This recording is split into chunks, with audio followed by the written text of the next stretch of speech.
Welcome to Mindset Now. I am Chad Martin along with Dr. Mike Cockrell and William Leishman. This is our new weekly podcast series where we focus on converting negative mindsets into positive ones. We will be bringing in different guests from time to time and covering many topics. So if you have a suggestion for a topic you'd like us to discuss, then send us an email to yourmindsetnow@gmail.com.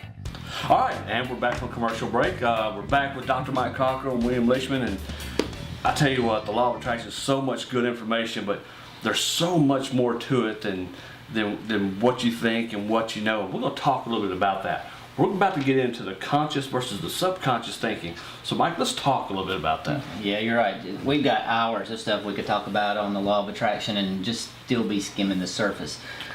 One of the things that we really need to understand if we're going to deal with law of attraction is the difference between our conscious mind and the subconscious mind, because both of those are running all the time, but there's some very distinct differences in what we are consciously thinking. Now, to sort of summarize this in a nutshell, when you are making a conscious thought, that's you actually thinking logically.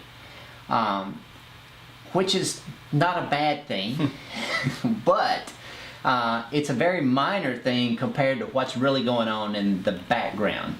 And we talked a little bit about this in a previous segment too, when we talked about the sort of the memes, the ideas, the thoughts, the programs that are programmed into our mind when we're 2, 3, and 4 years old. You know, don't touch that stove, it's hot, you know. So we sort of grow up knowing that. And some of those are good programs to have, but just as there are good programs, there are negative programs, because oftentimes people are told, you can't do that. You want to be a doctor? You can't do that, man.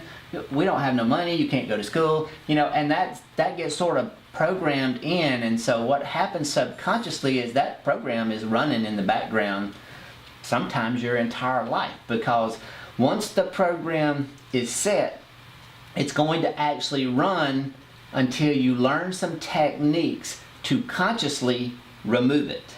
So the good thing about it is there's not any programs really running in the background subconsciously other than the ones that control your breathing and your heart rate and those kind of things. You really don't want to monkey with those. They're doing a really good job. But from a thought process, those thoughts, those memes, those things that were placed into our subconscious years and years and years ago, all of those can be changed. And so one of the things we'll talk about later is we'll talk about some techniques for doing that. But for right now, I'm going to go back to Jack Canfield's book, The Key of the Law to the Law of Attraction. You can find this, like you said earlier, on Amazon. It's Barnes & Noble. You can find it pretty much anywhere you shop. I'll actually, if I remember, I'll put a link on the website beneath this video or this audio so that you can actually find it there.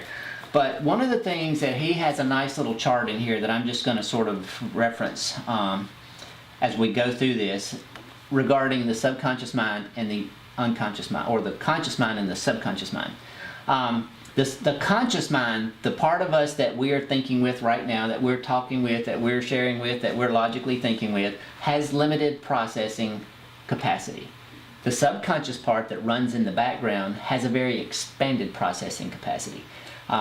In the conscious mind, where we are right now, we have the capacity for short-term memory, but typically that only lasts about 20 to 40 seconds.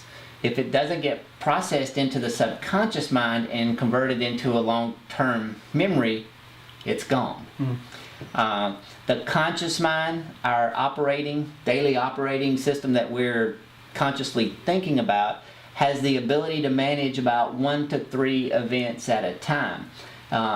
That's sort of evident if you've ever tried to do any multitasking, because you know, you find very quickly that when you try to focus on more than one thing, your ability to process in that second and third one dramatically declines. In fact, most of the guys that I study with recommend that you never multitask, because when you completely lose your focus, it's decreased by probably 40% when you add a second event versus just focused on one specific task. The subconscious mind has the ability to process thousands and thousands of events at a time. In the conscious mind, impulses, neural impulses travel at about 120 to 140 miles per hour, is sort of Jeez. for reference in that. Subconsciously, those impulses travel at over 100,000 miles per hour. So much, much more efficient at processing than our logical thinking. And then finally, our ability to process bits of information. Consciously, we process about 2,000 bits of information a second. The subconscious mind processes as much as 4 billion bits of information a second. So when you really stop and think about it, when we are thinking logically and we are thinking with our conscious mind, we dramatically limit our ability to see what the possibilities are. And we tend to get drawn into reality. We see those things, we think about, man, I want to make $1 million, I want to be a physician, I want to be a teacher, and then all of a sudden, subconsciously, this little voice that's sitting on your shoulder starts saying, you can't do that, you can't do that, you can't do that.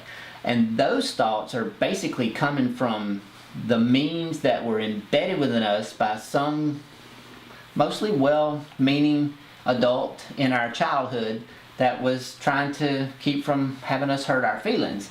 And honestly, I mean, there's nothing that we can't accomplish if we put our minds to it. And the subconscious mind is where the power is at. That's I mean, where the power is at. but yet the conscious mind has the ability to influence your subconscious mind, though. Absolutely, and vice versa. Yeah, so you can reprogram, and that's kind of what we're saying is, just because you are one way right now does not mean that's the way you have to be. Right. You can program yourself to change all those things that you've been, bombarded with your whole life to Right. become and have what you want.